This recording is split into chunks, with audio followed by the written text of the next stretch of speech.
Pakistan nuclear weapon country है कि उनकी जो मिलिट्री ताकत है लड़ाई करने की, कन्वेंशनल कैपेबिलिटीज वो भी बहुत अच्छी है। पाकिस्तान की जो 4 दिन की क्लैश हुई थी ऑपरेशन सिंदूर में, वो एक विंडो थी कि अगली लड़ाई कैसे होगी, वो बिल्कुल वैसी ही होगी और उसमें पाकिस्तान को और किसी की जरूरत नहीं है। कि अगर भारत से कोई हमला होता है तो पाकिस्तान के लिए तो चीन ही काफी है, यानी पाकिस्तान और चीन मिलकर लड़ेंगे, तो पाकिस्तान को जरूरत नहीं थी वेस्ट एशिया का ये पूरा जो अग्रीमेंट हुआ है। मतलब पाकिस्तान की मदद की जरूरत है टर्की को, सऊदी अरब को, इसलिए वो इसका हिस्सा बन रहा है। जंग पाकिस्तान ही करेगा अगर करनी पड़ी, उसमें टर्की और या सऊदी की पाकिस्तान को जरूरत नहीं है।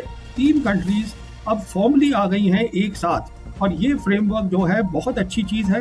अमेरिकी फौजें वेस्ट एशिया से बाहर चली जाएंगी, ये उसकी तैयारी हो रही है और इसमें पाकिस्तान एक बहुत ही इंपॉर्टेंट रोल प्ले कर रहा है। ये तो बल्कि वो अरेंजमेंट है जो ईरान के इनिशिएटिव से, पाकिस्तान की मदद से, चाइना और रशिया की बैकिंग से क्रिएट करा जा रहा है कि आप शिया सुन्नी में तकसीम मत करिए अपने आप को, सब एक साथ इसमें काम करिएगा। इस्लामाबाद एमओयू, और उसका नाम इसलिए रखा था क्योंकि उनको मालूम था कि इस्लामाबाद को इस एमओयू को आगे ले जाने में बहुत बड़ा काम करता होगा। ये इजराइल के बारे में भी, और सबसे बड़ी बात यह है कि ये भारत के बारे में है। पाकिस्तान जो अकेला न्यूक्लियर पावर इस्लामिक वर्ल्ड में है पूरा, उसका डिफेंस पैक्ट हो रहा है नेटो के 2 बड़े मेजर कंट्रीज में से एक कंट्री यानी टर्की के साथ और गल्फ की सबसे बड़ी इकोनॉमी के साथ। तो मिला जुलाकर भारत के लिए दोनों अखबार एक खतरे के तौर पर पेश कर रहे हैं। एक नया वर्ल्ड ऑर्डर बन रहा है। अमेरिकन एम्पायर एक बहुत शार्प डिक्लाइन में है, बहुत ज्यादा नीचे चला गया है।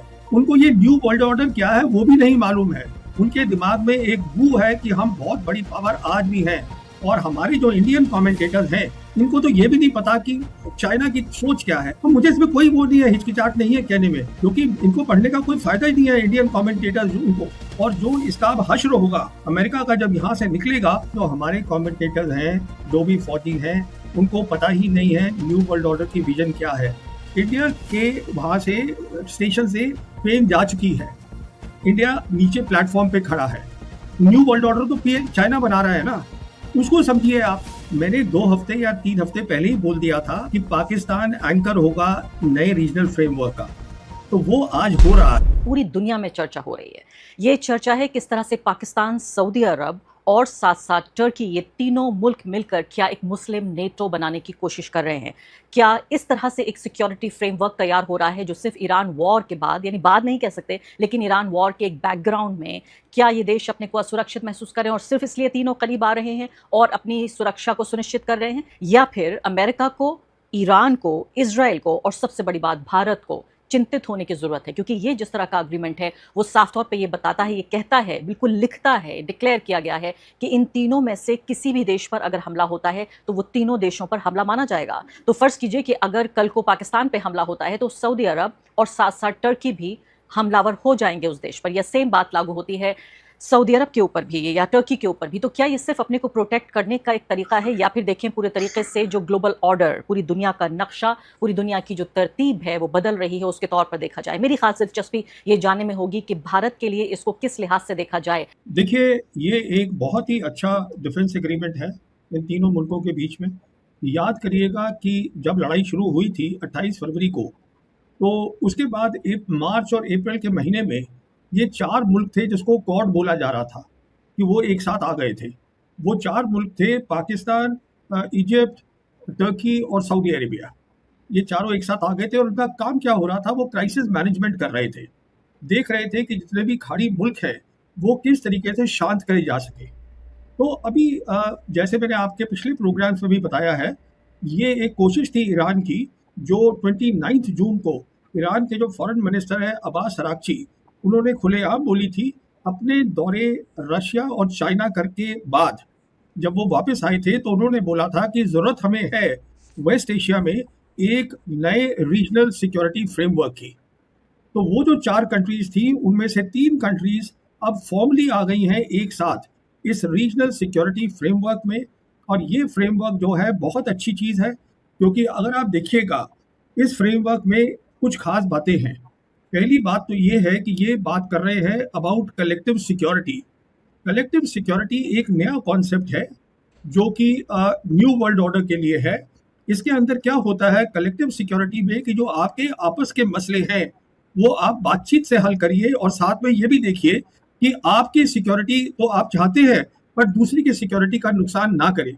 मिसाल के तौर पे जो ये अभी लड़ाई चल रही है सऊदी अरेबिया और यमन, ये हूतीस के बीच में, और इसका हम आगे और बात कर सकते हैं। तो ये कलेक्टिव सिक्योरिटी तो एक बात हो गई। तो इसका मतलब ये है कि जब अमरीकी फौजें वेस्ट एशिया से बाहर चली जाएंगी, ये उसकी तैयारी हो रही है, और इसमें पाकिस्तान एक बहुत ही इंपॉर्टेंट रोल प्ले कर रहा है।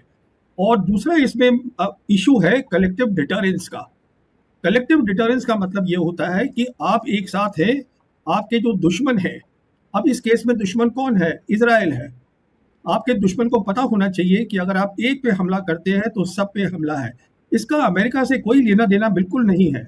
ये तो बल्कि वो अरेंजमेंट है जो ईरान के इनिशिएटिव से, पाकिस्तान की मदद से, चाइना और रशिया की बैकिंग से क्रिएट करा जा रहा है रीजन की शांति, स्टेबिलिटी और प्रॉस्पेरिटी के लिए। ये एक अलग चीज़ है। और इसके अंदर जो है सारे के सारे जो मुस्लिम कंट्रीज हैं उनको इनवाइट करा जा रहा है कि आप शिया सुन्नी में तकसीम मत करिए अपने आप को, सब एक साथ इसमें काम करिएगा। तो ये तो बहुत मुख्तसर जो है ये इसके बारे में बात हो गई। मुझे हैरानी हो रही है कि आप ये कह रहे हैं कि इसको शिया सुन्नी में ना देखा जाए। कई वेस्टर्न कमेंटेटर्स को सुन रही हूँ, पढ़ रही हूँ, और वो ये कह रहे हैं कि इसको ईरान के खिलाफ देखा जाए, कि एक सुन्नी एक तरह का अलायंस है ये, एक शिया ईरान के खिलाफ। तो पहली बात तो क्या इसको क्लियर होना चाहिए, और आप ये कह रहे हैं कि ईरान की इसमें रजामंदी है, तो ये बात मुझे हैरान करती है। दूसरा एक पक्ष जो मैं आपसे समझना चाहती हूँ वो ये कि इस पूरे जो मुआहिदा हुआ है इसमें जो धर्म का पक्ष है उसको आप अगर ना भी देखना चाहें तो ये तीनों देश ऐसा लगता है कि इसको पेश करना चाहते हैं कि एक तरह का ये सिक्योरिटी लेकिन साथ साथ एक धार्मिक रिलीजियस अलायंस है, ये 3 इस्लामिक मुल्कों का अलायंस है। क्योंकि फिर एक वेस्टर्न कमेंटेटर ने ये कहा कि अगर आप इसको इस तरह से पेश करना चाहते हैं, उसको बाकायदा मक्का अकॉर्ड कहा जा रहा है, तो और बाकायदा तीनों देशों के नेता जाके नमाज पढ़ रहे हैं, वहां पर दिख रहे हैं, यानी विजिबली इसको दिखाने की कोशिश हो रही है कि ये एक तरह का मुस्लिम अलायंस है। तो फिर कल को फिक्र इस बात के लिए नहीं होनी चाहिए कि अगर कोई नॉन मुस्लिम अलायंस या एंटी मुस्लिम कंट्रीज अलायंस भी बनने लगे, क्योंकि अगर आप अपने को मुसलमान की तरह पेश करेंगे तो आपके खिलाफ भी उस तरह की राजनीति हो सकती है। देखिए, पहली बात तो ये है, ये अलायंस नहीं है। अलायंस का मतलब होता है मिलिट्री अलायंस। समझने की कोशिश करिए, ये कलेक्टिव सिक्योरिटी है, और ये मक्का में हुआ था, इसलिए इसका नाम दे दिया गया है मक्का जॉइंट डिफेंस अग्रीमेंट। अगली बात ये है, आपको इस बात का ध्यान रखना है कि ये जो है, मैं आपको अब डेट्स ही बता देता हूँ कि मैं इस नतीजे पे क्यों पहुंचा हूँ। और वो डेट्स बताने से पहले जो आपके वेस्टर्न कमेंटेटर्स बोल रहे हैं उनको बताइएगा, सबसे पहले जाके 7 अगस्त का जो पाकिस्तान का फॉरेन ऑफिस है उनका जो प्रेस नोट आया है उसको ध्यान से पढ़े और समझे। और उसके बाद उनको ये भी बोलिए, जो टर्किश प्रेसिडेंट है उर्दुगान, उन्होंने अपने कमेंट भी किए हैं इसके ऊपर, उसको इसके साथ पढ़िएगा तो बात एकदम साफ हो जाती है। तो ये कोई नई बात नहीं हुई है। देखिए, ऐसा था कि 28 फरवरी को लड़ाई शुरू हुई थी। हम जानते हैं कि अमेरिका और इजराइल ने धोखे के साथ ईरान पे हमला किया था। उसके बाद फर्स्ट फेज जो थी इस लड़ाई की वो 8 अप्रैल को ख़त्म हो गई थी। उसके बाद आपको बताना चाहूँगा कि 27 अप्रैल को अब्बास अराक्ची जो है वो रशिया गए थे। वहाँ सेंट पीटर्सबर्ग में उनकी 1.5 घंटा मुलाकात हुई प्रेसिडेंट पुतिन से। उसके बाद वो वापस आए और 6 मई को फिर अब्बास अराक्ची गए थे चाइना। वहाँ उनकी मुलाकात हुई वोंग ही के साथ। उसके बाद ये जब वापस आ गए तो 17 जून को, याद करिएगा, एमओयू साइन हुआ था। और जो ईरान है, ईरान ने उस एमओयू का नाम ही रख दिया था इस्लामाबाद एमओयू। और उसका नाम इसलिए रखा था क्योंकि उनको मालूम था कि इस्लामाबाद को, इस एमओयू को आगे ले जाने में बहुत बड़ा काम करना होगा। आगे कहाँ ले जाना है अभी आता हूँ। उसके बाद देखिएगा 17 जून को ये एमओयू साइन हुआ है, और 23 जून को ईरान के जो प्रेसिडेंट पेजिशकियन है वो स्टेट विजिट पे पाकिस्तान गए थे। और पाकिस्तान में उनकी बहुत बातें हुई, और उसमें एक बात ये हुई होगी, रजामंदी लेनी पाकिस्तान की, जो अराक्ची सोच लाए थे नए वर्ल्ड ऑर्डर की अपने चीन और रशिया के दौरे के बाद। जब वहाँ रजामंदी मिल गई, उसके बाद 29 जून को अराक्ची ने पब्लिक अनाउंसमेंट करी है न्यू रीजनल सिक्योरिटी फ्रेमवर्क की, जिसमें अराक्ची ने 2 बातें बोली हैं कि इस फ्रेमवर्क के अंदर बाहर की जो मिलिट्री पावर्स हैं दे विल बी एक्सक्लूडेड, वो इसमें शामिल नहीं होंगी इस रीजनल फ्रेमवर्क में। और दूसरी बात ये बोली उन्होंने कि जो ये रीजनल नेशंस हैं वो आपस में मिलकर ये सिक्योरिटी फ्रेमवर्क बनाएंगे। अब मैं आपको ये बताना चाहता हूँ कि ये जो 4 मुल्क थे जो मैं बता रहा था, जो इनफॉर्मल क्राइसिस मैनेजमेंट कर रहे थे, जिसको क्वाड बोला जा रहा था, जिसको बोला जा रहा था ये क्वाड अलायंस है। देखिए, ये वेस्टर्नर्स की प्रॉब्लम है।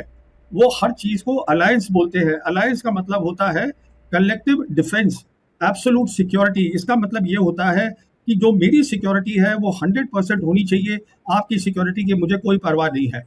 अलायंस जो होती है वो लड़ाइयां लड़ते हैं, कलेक्टिव सिक्योरिटी में ये नहीं है। इसमें दोनों की सिक्योरिटी को ध्यान में रखना पड़ता है, तो मिडिल रास्ता निकालना पड़ता है, बातचीत से मसले हल करने पड़ते हैं। ये नई सोच है जो अरागची लेकर आए थे अपनी विजिट रशिया और चाइना के बाद, और इसके अंदर फिर हमने देखा है अब पाकिस्तान जो है वो एक बहुत बड़ा रोल प्ले कर रहा है। वो मैं इसलिए बोल रहा हूँ क्योंकि 13 जुलाई को फील्ड मार्शल आसिफ मुनीर ये टर्की गए थे, और टर्की में जाके इनकी वहाँ बातचीत हुई टर्की प्रेसिडेंट के साथ, सीनियर मिलिट्री कमांडर्स के साथ, और ये वहाँ से जब सबकी तीनों पार्टीज की रजामंदी हो गई उसके बाद ये अब इन्होंने साइन किया है। जहाँ तक इजिप्ट का ताल्लुक है, जो बातचीत हो रही है, टर्किश के फॉरेन मिनिस्टर बोल रहे हैं कि इजिप्ट भी इसको शामिल करेगा आने वाले वक्त में। मेरे हिसाब से वो थोड़ा मुश्किल रहेगा। इजिप्ट का इसलिए मुश्किल रहेगा क्योंकि ये एक फॉर्मल अग्रीमेंट है, और इजिप्ट ने कैंप डेविड अकॉर्ड जो साइन किए थे 1979 के साथ इसराइल के साथ, उसके तहत जो है कुछ क्लॉजेज है। तो इजिप्ट कोई भी ऐसी अरेंजमेंट में नहीं जा सकता जो इसराइल के खिलाफ हो। जी। अब कैसे, तो कहने का मतलब ये है, मुझे मालूम नहीं आपके क्या फॉरेन कमेंटेटर्स बोल रहे हैं, इसका कोई अमेरिका से लेना देना नहीं है। ये अमेरिका की बेसिस आप देख लीजिए वो खाली हो रही हैं, हम देख रहे हैं उनकी जो 19 बेसिस हैं वो खाली हो रही हैं। उनका जो रीजनल हेडक्वार्टर कतर में होता था वो उन्होंने पहले शिफ्ट किया जॉर्डन में, फिर जॉर्डन में भी मिसाइल अटैक हुए, ड्रोन अटैक हुए ईरान के, तो अब उसको इसराइल ले गए हैं। ये है post war, post US forces जब निकलेंगी ये तब। हकीकत में तारीफ वो होती है जो दुश्मन के मुंह से निकले। वो खूबसूरत तारीफ भी होती है और काबिल तारीफ भी होती है। आप लोगों ने इंडिया की मीडिया से खुद सुन लिया, जर्नलिस्ट आपस में बैठे हुए हैं और पाकिस्तान की किस तरह तारीफ़ें कर रहे हैं और ख़ुद मान रहे हैं कि पाकिस्तान कितनी बड़ी ताकत बन गया है, पाकिस्तान की दुनिया के अंदर कितनी बड़ी मांग हो गई है और पाकिस्तान की मकबूलियत क्या है। आप लोगों ने ख़ुद वीडियो के अंदर देख लिया है। और क्यों ना करे हिंदुस्तान की मीडिया पाकिस्तान की तारीफ़ें।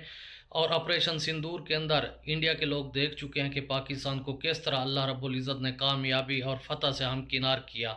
अल्हम्दुलिल्लाह आज भी पाकिस्तानी अपना सर फ़ख्र से बुलंद करके घूमते हैं। तो अगर आपको ये वीडियो पसंद आई हो तो इसको लाइक, शेयर और हमारे चैनल को सब्सक्राइब करें। इंशाल्लाह मिलते हैं नेक्स्ट वीडियो में। रखिए अपना ख्याल। अल्लाह हाफिज़।